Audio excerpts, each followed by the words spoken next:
Halo semuanya, selamat pagi. Perkenalkan, nama saya Bu Giok Fun. Kamu boleh panggil saya Giok, Bu Giok. Saya akan mengajar kamu sosiologi sampai setahun ke depan. Materi kita hari ini yaitu semester 1, bab 1, bab 2 dan bab 3.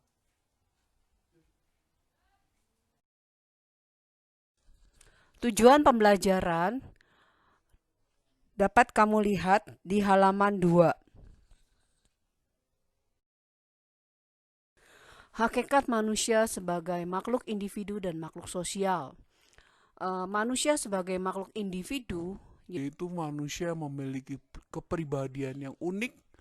Dia memiliki penampilan fisik, kemampuan, kebutuhan, perasaan, dan sikap yang berbeda dengan sesama.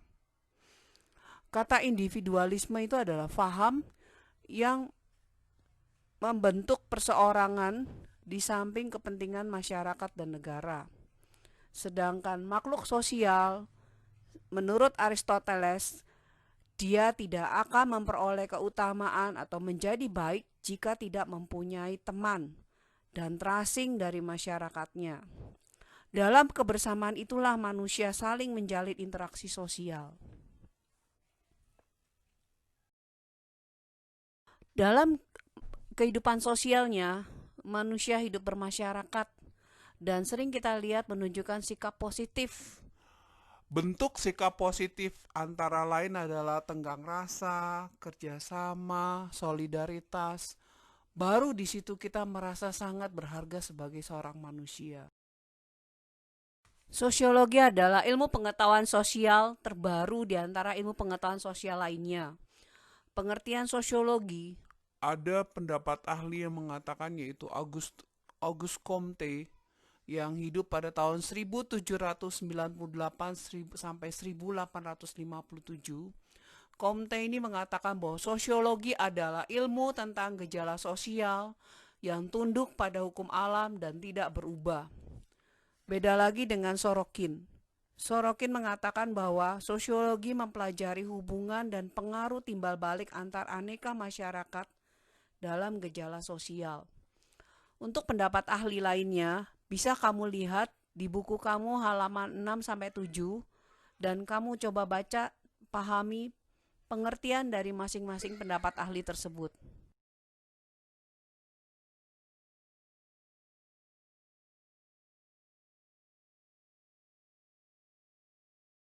Objek sosiologi. Sosius artinya kawan dan logus artinya bicara atau kata. Jadi sosiologi adalah ilmu yang mempelajari tentang kawan atau masyarakat. Fokus objek kajiannya itu ada 4 di sini. Yang pertama adalah hubungan timbal balik antar manusia dengan manusia, hubungan antara individu dengan kelompok, hubungan antara kelompok dengan kelompok lainnya, dan proses yang timbul dari hubungan-hubungan tersebut dalam masyarakat.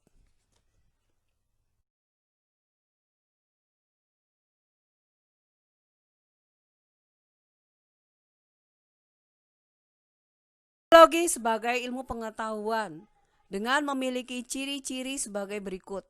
Yang pertama, bersifat empiris, yang tidak spekulatif atau hanya menggunakan akal sehat, tapi sosiologi juga merupakan suatu ilmu kajian tentang masyarakat yang didasarkan hasil observasi. Yang kedua, sosiologi itu bersifat teoritis, berusaha menyusun abstraksi dari hasil-hasil observasi tersebut dalam suatu kerangka teori yang logis. Yang ketiga, sosiologi bersifat kumulatif. Artinya teori-teori sosiologi itu dibentuk dari teori-teori yang ada sebelumnya dan dalam arti memperbaiki, memperluas atau memperhalus teori sebelumnya. Yang keempat, sosiologi bersifat nontis. Artinya sosiologi tidak mencari baik buruknya suatu fakta, tetapi menjelaskan fakta-fakta tersebut berdasarkan analisa atau analisis. Maka semuanya itu disebut ilmu.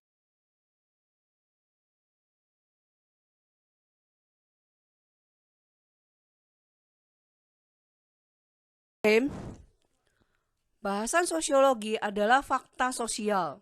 Fakta sosial ini sebenarnya artinya adalah pola-pola atau Sistem yang mempengaruhi cara manusia bertindak, berpikir, dan merasa. Sementara metode penelitian sosiologi sendiri terbagi menjadi dua, yaitu metode kualitatif dan metode kuantitatif. Metode kualitatif adalah mengutamakan cara dengan mendeskripsikan hasil penelitian berdasarkan penilaian terhadap data yang diperoleh. Contohnya, masa pandemi ini, ahli sosiologi ada beberapa yang melakukan penelitian yaitu akan terjadi krisis ekonomi di masa akan datang.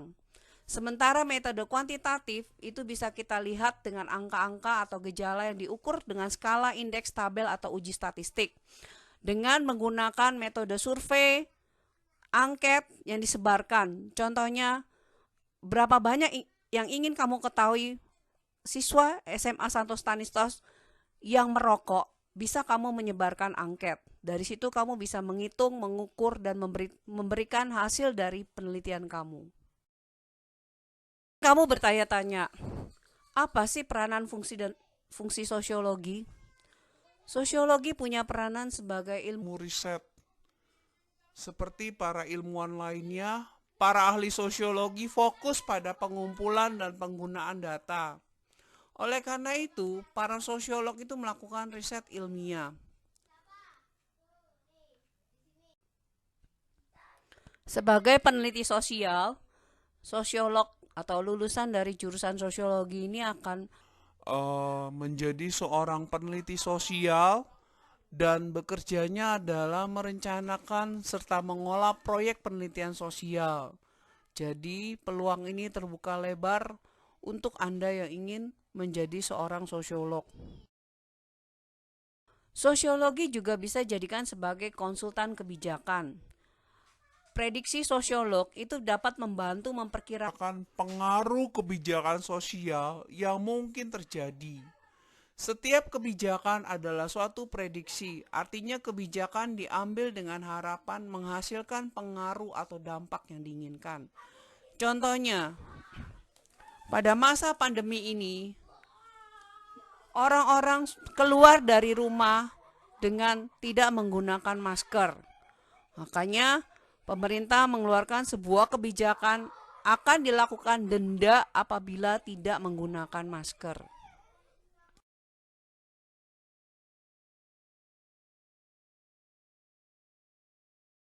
Sebagai praktisi, beberapa sosiolog terlibat dalam perencanaan dan pelaksanaan kegiatan masyarakat. Mereka memberikan saran, baik dalam penyelesaian berbagai masalah, hubungan antar karyawan, atau masalah moral maupun hubungan antar kelompok dalam organisasi. Dan sosiolog ini sangat diperlukan dalam sebuah organisasi.